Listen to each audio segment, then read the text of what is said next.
So I got lost in Centurion trying to find my way, and while looking to see which direction I should take, I saw cars and people coming out from the dirt road. So I thought maybe I should go there and see, and there'll be somebody that I can call or ask for assistance to just give me the directions because clearly the place I was going to didn't have clear landmark visibility on the Google Maps yet. So I thought, wait, do I even have the courage to ask for assistance? Should I, should I not? Usually, when you get lost in South Africa, we ask for directions at the petrol station. In this case, the petrol station was a bit far for me to ask for assistance. And Google Maps was not picking up the area I was going to. And so I kind of needed human assistance. And you know what? Listen to me when I tell you that never in my entire life did I think that there would be an informal settlement like this in Centurion. I thought I knew Centurion well, but clearly not. The only township that I know in Centurion is Oliver Note. And that is what I thought it's as informal as it can get in this side of the world, right? But this, no, no ways. It never dawned on me that there could be a place like this. I've seen a place like this in Soshanguve, Diepsloot, Mamelodi, Attridgeville, far end of Attridgeville, but nothing could have prepared me for what I was about to see. So this area is called Mooiplaats dumping site, and the informal settlement on it or near it is called Spread. What was I expecting when I drove in? Look, I had zero expectations, and so my mind was open to the possibilities that there could be. And I thought initially it was a recycling center because there were a number of guys that had, you know, those big trolleys that you see people pushing who are recycling. There were people who had those trolleys coming out of that dirt road, and the trolleys were empty, and there were some that whose trolleys were full that were going in. And I thought, I don't know. And then as I drove in, I could see like a big mountain of, you can see that it's a dumping site. But then I didn't think that there would be people living there. As I was driving in, was I uncomfortable? Not really, but I was just like you could see that I'm new because I was just gazing and looking at what I was seeing there. And one of the things that I realized and I noticed from the people who live in this area is that there are entrepreneurs, there's shops, there's salons, there's vegetable stalls, there's people who are selling on the side of the road. It looks like it's a place that where a lot of people that live here survive on entrepreneurship. And yeah, I was quite impressed by that. So you'll see on the side here, there'll be salons, there'll be sort of like a supermarket, somebody selling fruits on the side. And yeah, as I drove in, some of the roads were so narrow that only one car can fit. And on some of the road, for the car to be able to fit on those roads, on that road, it needs to be a car that is like a van, that is a bit high. And yeah, but if your car is low, you won't be able to drive in, obviously. I was just behind a municipal car, and to make things even more uncomfortable for myself, I was alone. Yeah, I was alone. Being alone is not a call for concern because, I mean, it should be safe, right? No. So when you live in South Africa, one of the things that I've realized is that every day we live to survive to the next day. There are horrendous crimes that you hear about in the news and on TikTok, and most of them are real. And they happen to us, they happen to people we know and love. And if you're a South African and you personally don't know of somebody who has been mugged, a person who was unalived from a crime, or a person who was traumatized by a crime. If you don't know these people that I mentioned above, well, that means that person is you. Well, at least you're not unalive because you're watching this video, right? So this was very risky, and I noticed it after I left. Look, don't do this as a woman if you're driving alone and you're not familiar with the area. I must admit this was very dangerous of me, and I shouldn't have done it at all because the risk is just so high. There was one community leader that I spoke to that mentioned that this place has been around for quite some time, and most of the people that live in this community are immigrants, but there are South Africans, even though the immigrants are way more than the South Africans. And well, I didn't ask if they are legal migrants or not. I just left it at that. And just to give you a background of how this community is like. Let me read you a snippet from the Sowetan newspaper that is written by Tankiso Maketa about this place. It is dated 15 April 2021, and the headline reads, "The future of Sprayed residents hangs in the balance." And the article reads, thousands of residents of Mooiplaats informal settlement in Centurion, Tshwane, have been left homeless after their shacks were demolished during an eviction yesterday. The eviction comes weeks after Northern Gauteng High Court in Pretoria granted property company Chieftain Real Estate an order compelling occupants of the three portions which make up most parts of this large informal settlement situated between Lodium and Oliven to leave the place. And this was in April 2021. Let me tell you that I didn't see any indication that people were removed there. The structures looked like they've been there for quite some time, and this article is dated April 2021. It's been over 2 years since they should have been evicted, but they are still there. And earlier this year in March, there's another article that was written, not even an article, it was a tweet written by Yusuf Abramji, who's a social activist against crime.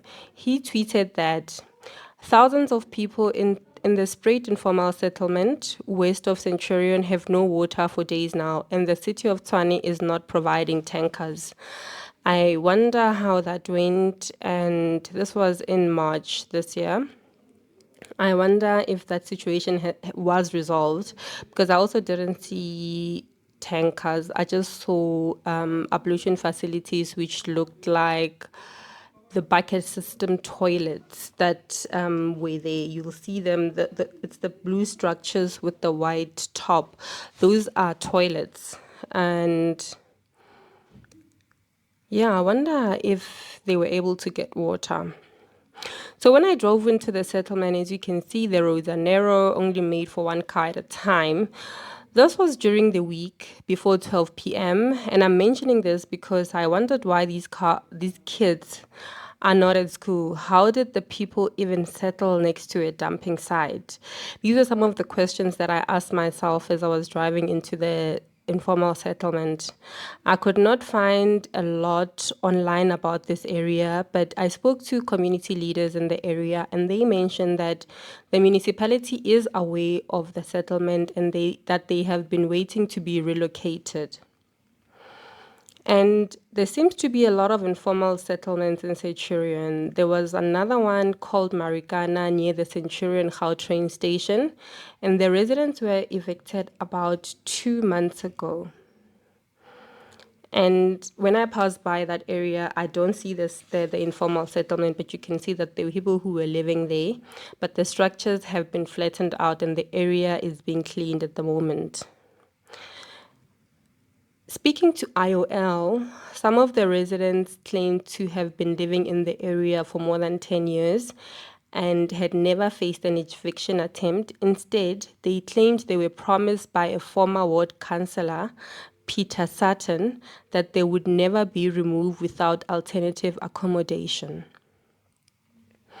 The belongings that could rescue were pitched onto the pavement, and while their homes were engulfed in fire that destroyed most of the camp.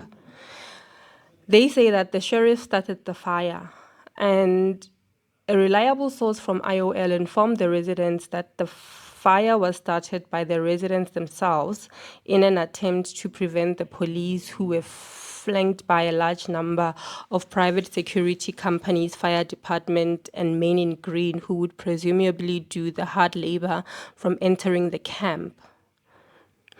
Suspect match. Sadly as well, like people's homes being burned. Sure. A man sat with his head in his hands, painting a hopeless picture that he has lost everything. Several women were feeding their babies on the pavement as the fire raged on. I have personally gone to this place to interview some of people who are addicted, and I can attest that some of them have been living there for quite some time. They've made it their homes there, and most of the people that I spoke to were South Africans, young and old, who were living in that area. One of the people said to IOL that we are now homeless. They dared to do it under these weather conditions without warning. Neither the sheriff nor the police officials would comment on the event, but a police captain would casually warn us that we were on our own accord. We cannot comment on the matter now, but we will issue an official statement later, said the captain. Meanwhile, as the fire subsided, some men dressed in red overalls with hard hats started positioning pieces of palisade fencing as if to cordon off the area. It is clear that this is a private piece of land, but unclear who the property belongs to. Early reports from the residents alleged that there were no injuries sustained and most of them were accounted for. But this will be a shocker for those who traveled to work this morning with a roof over their heads, now returning to a charred, open field where their homes used to stand. By late afternoon, the section of road from West Avenue along Hendrik Verwoerd Drive, parallel to the Gautrain track, was closed due to traffic and the commotion of the eviction. Centurion residents are frustrated and concerned about the continued growth of informal settlements at the Centurion train station in Little Temena. The settlement covers a large section of the track that runs parallel to Fountains Avenue. Besides being an eyesore, residents feel that the informal settlement is bringing with it a whole host of problems. For the past 2 years, this problem has been getting worse and worse by the day, said a resident who wishes to remain anonymous. It borders an old age home, and we feel it's very unsafe and exposed, especially at night. There's also a metro offices next to this old age home where there is this informal settlement. It produces a lot of smoke every day and night, and it also creates a bunch of flies everywhere. The councillor, David Ferguson, said that the problem has persisted a long time and the Tshwane Metro is looking for solutions. A resident called Cecilia Van Zyl said the informal settlement has led to an uptick of crime in the area.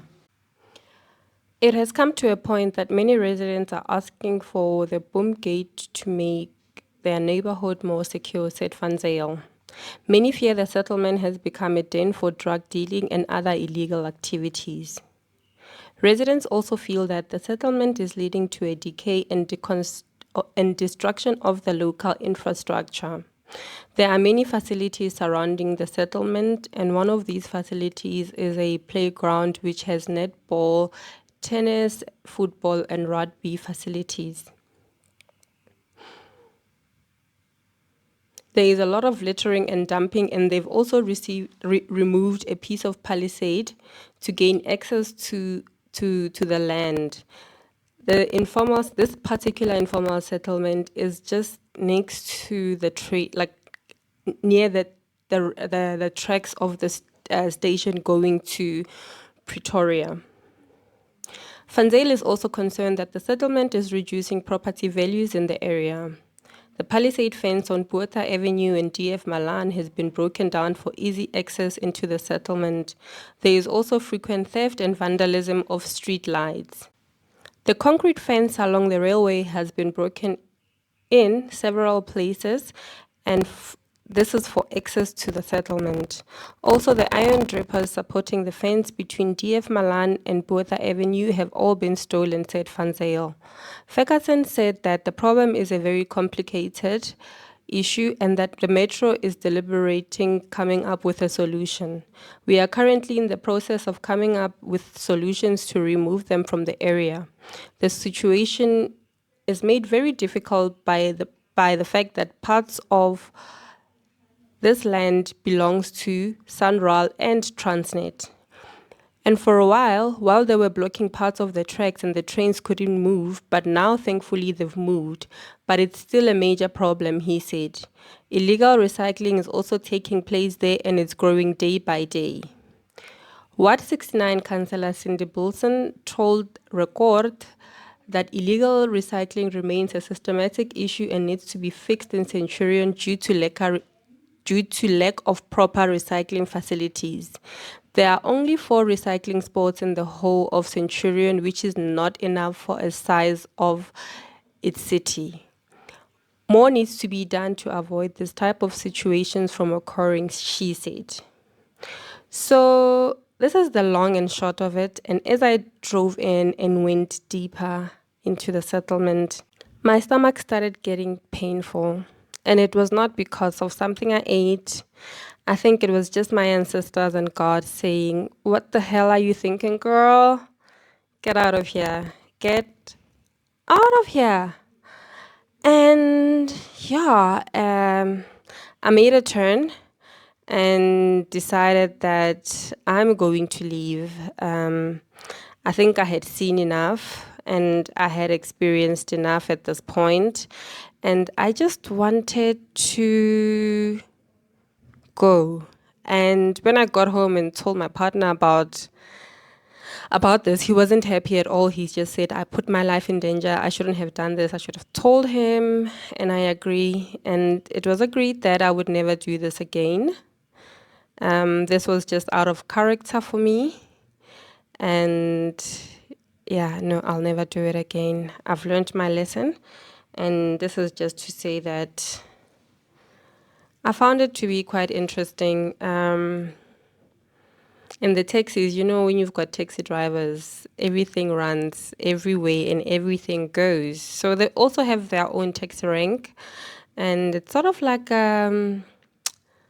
gated community of some sorts because there's only one entrance and one exit, right? And I think that should be a feature of security of some sort for the people that are living here.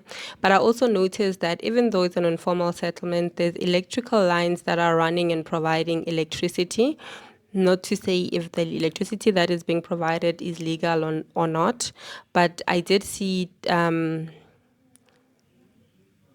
electricity cables and poles in the community. So yeah, this is a community in Centurion. And I found it to be quite interesting. I'm looking and hoping to come back to this community and do a walkabout with one of the community leaders, which I think will be insightful for all of us to just understand the socio-economic issues that they are experiencing and also understand them as people. So this is me signing out. Thank you so much for watching. And I really appreciate it. Remember to like, comment, and subscribe to the channel. Thank you so much for taking your time to watch.